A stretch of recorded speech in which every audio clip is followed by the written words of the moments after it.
আমাদের কাছে অনেকেই বলেন যে অশ্বগন্ধা এবং আলকুশি পাউডার এটা একসাথে খেতে পারবো কিনা। আমি বলি হ্যাঁ, অবশ্যই ইনশাল্লাহ অশ্বগন্ধা এবং আলকুশি পাউডার একসাথে খেতে পারবেন। সেক্ষেত্রে আপনি পরিমাপটা একটু আহ জেনে নেওয়া দরকার। তো আমি আজকে আপনাদের বলবো আলকুশি এবং অশ্বগন্ধা পাউডার কিভাবে খাবেন একসাথে।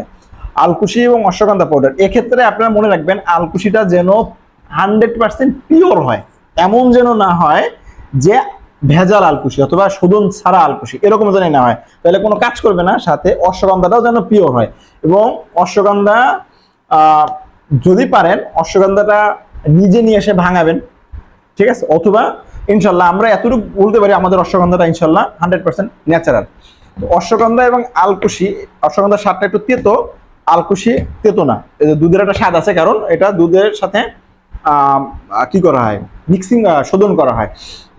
তো এখন আলকুশি এবং অশ্বগন্ধা পাউডারটা কিভাবে আপনি খাবেন, দুইটা পদ্ধতি হয়। আপনি আলকুশি পাউডার এবং অশ্বগন্ধা পাউডার আলাদা আলাদা রাখবেন প্রতিদিন সকালে এবং রাতে, সকালে এবং রাতে।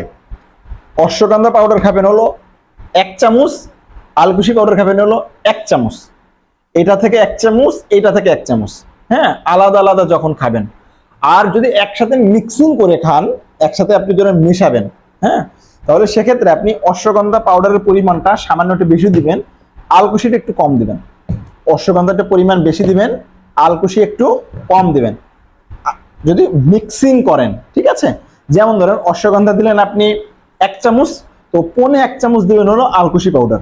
1.25 চামচ, 1 চামচে প্রায় 5 গ্রাম আসে, তো আপনি 4 গ্রাম দেবেন হলো আপনার অশ্বগন্ধা পাউডার, সরি 5 গ্রাম আসে, তাহলে 3 গ্রাম দেবেন হলো অশ্বগন্ধা আর 2 গ্রাম দেবেন হলো আলকুশি। হিসাবটা এরকম আসবে।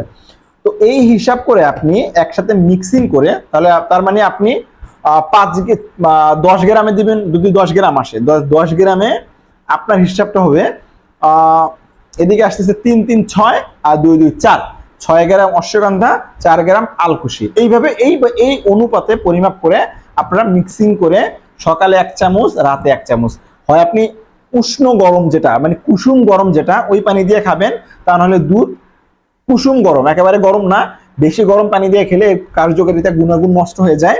তো এর জন্য কুসুম গরম পানি দিয়ে আপনি এটা খাবেন। এই দুটো আপনি খেতে পারেন ইনশাল্লাহ।